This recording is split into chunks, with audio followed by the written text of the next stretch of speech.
Hello everyone, welcome to another exciting blog. আজকে আমি যাচ্ছি প্রি ওয়েডিং শ্যুট করতে।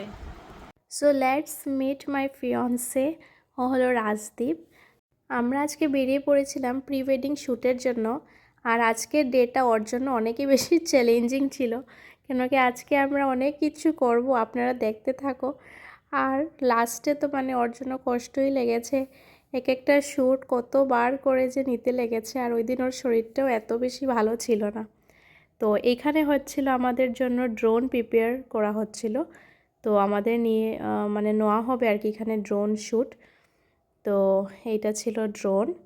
আর এই দিকে প্রথমে একটা শ্যুট নেওয়া হবে বাইকের মধ্যে করে।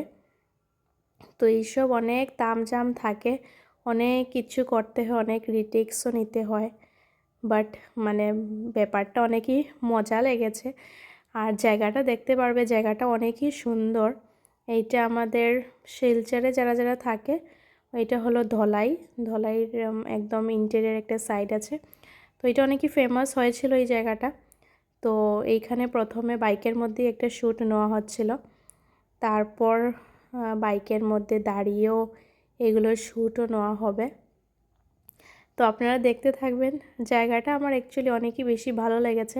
প্রথম আমার ইচ্ছে ছিল একটা বাইরে কোনো একটা জায়গায় গিয়ে শ্যুট করব, বাট পসিবল হয়নি। একদম লাস্ট মোমেন্টে আমাদের প্রি ওয়েডিং শ্যুটটা প্ল্যান হয়েছে। আর লাস্ট মোমেন্টে হওয়ার কারণে একদম বিয়ের একদম সামনে ছিল দেখে তো এতটা রিস্কও নেওয়া যায় না। তখন তো ঘরের সবাই অল্প না করছিল, অল্প সেন্সিটিভ হয়ে যায় না জিনিসটা যদি কিছু রাস্তাঘাটে প্রবলেম হয়। আর এমনিতেও আমাদের এদিকে ট্রেনের ভীষণ একটা প্রবলেম চলছিল, অ্যাক্সিডেন্ট এইসবও হচ্ছিল, ট্রেন ডিলে হয়। তো আর কি ঘর থেকেও মানা করছিল আর কি, এখন আর যাওয়ার দরকার নেই, এখানেও একটা ভালো ভালো লোকেশন দেখে করে নাও। তো আমাদের প্রি ওয়েডিং শ্যুট বেসিক্যালি গেছে হলো গিয়ে 2 দিন থেকে 3 দিনের মতন লেগেছে। তো ডিফারেন্ট জায়গায় আমরা গেছিলাম। আর এইখানে হচ্ছিল একটা মজার ইনসিডেন্ট। তো আমার রাজদীপের খুড়তুতো ভাই বোঝাচ্ছিল কীভাবে আমাকে কুলে নিবে আর আমি কীরকম পোজ দিব।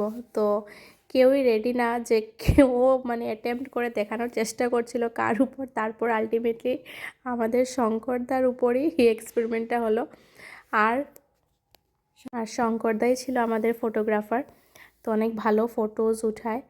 তো তারপর এইসব ফানি টানি ইনসিডেন্ট হওয়ার পর তো ওইখানে ওই দিন আমরা গেছিলাম হলো গিয়ে প্রায় 1:30 দিকে বাড়ি থেকে রানা হয়েছিলাম। আর দেখতে পারবে এখানে পুরো বিকেল হয়ে গেছিলো। আর এখানে তো আমি এখন কুলে উঠেই বসা।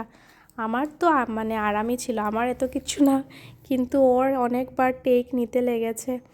আর তারপর এইসব করতে করতে আমাদের ডে 1 হলো কমপ্লিট। আমরা বাড়িতে ফিরছিলাম আর সবাই অনেক বেশি টায়ার্ড ছিলাম, বাট দিনটা অনেকই ভালো লাগলো।